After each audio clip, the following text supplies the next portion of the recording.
नमस्कार दोस्तों, आप देख रहे हैं यूपी 80 न्यूज़ और मैं हूं बलीराम सिंह। दोस्तों, लोकसभा में नेता प्रतिपक्ष राहुल गांधी ने बिहार की राजधानी पटना में अति पिछड़ों के लिए बड़ी घोषणा की है। समाज के अति पिछड़ों एससी एसटी वर्ग को राहुल गांधी का यह भाषण जरूर सुनना चाहिए।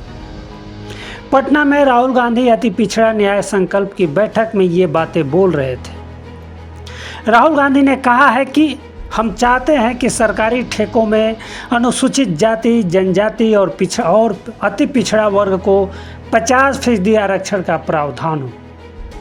उन्होंने राज्य के सभी शिक्षण संस्थानों में आरक्षण का वादा किया। इसके अलावा राहुल गांधी ने एक और बड़ी घोषणा की।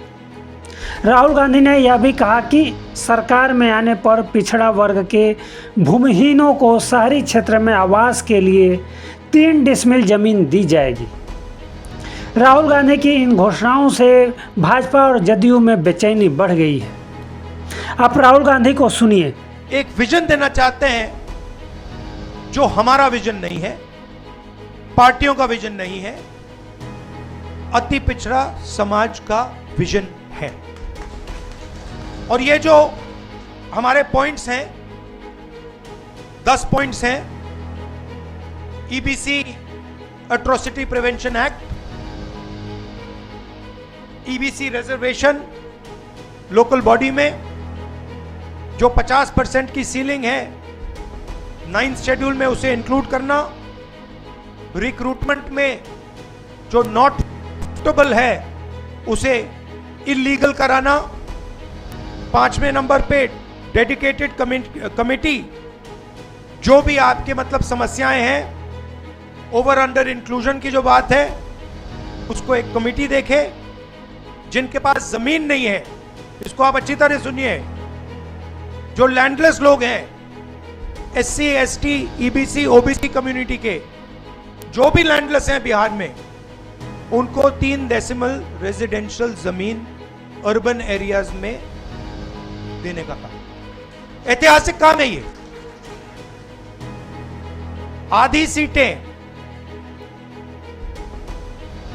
यूपीए के अंदर जो आरटीई के लिए है, वो ईबीसी एसटी एसटी ओबीसी के लिए रिजर्व होगी।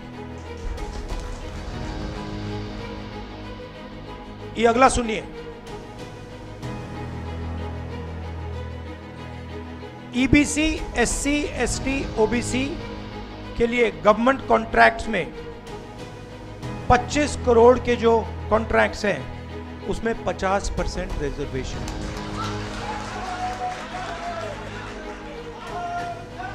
आर्टिकल 15 रिजर्वेशन इन एडमिशन प्राइवेट एजुकेशनल इंस्टीट्यूशंस में हम यहां इंप्लीमेंट करेंगे। और एक रिजर्वेशन रेगुलेटरी अथॉरिटी जो रिजर्वेशन को देखेगी और इंप्लीमेंट करेगी। अब ये जो 10 पॉइंट्स हैं, ये आप लोगों से पूछकर, आप लोगों से पूछ के, आपके नेताओं से पूछ के, ईबीसी वर्ग के लोगों से पूछ के, महिलाओं से, स्टूडेंट से, इन सब से पूछकर हमने ये डेवलप किया है। ये हम इसको इंप्लीमेंट करेंगे, मगर ये आवाज आपकी है। यहां जो नेता बैठे हैं, मेरे आपके साथ डिस्कशन हुए, आप आए हो, मेरे ऑफिस में आए हो, बैठे हुए हैं यहां पे, और ये आप मुझे बताइए, ये आपने हमें कहा था ना, ये आपने कहा था ना, तो ये अति पिछड़ा वर्ग की आवाज है। दोस्तों, राहुल गांधी का यह पूरा भाषण दलित, अति पिछड़ा और पिछड़ा वर्ग पर फोकस था। उन्होंने आरक्षण की निगरानी करने के लिए एक नियामक प्राधिकरण स्थापित करने की घोषणा भी की। अब देखना यह है कि आगामी बिहार चुनाव में कांग्रेस को राहुल गांधी की इन घोषणाओं का कितना फायदा मिलता है। बस इतना ही। आप जन सरोकार की खबरों को बढ़ावा देने के लिए यूपी 80 न्यूज़ को अधिक से अधिक सब्सक्राइब कीजिए, लाइक कीजिए और शेयर कीजिए। बहुत बहुत धन्यवाद।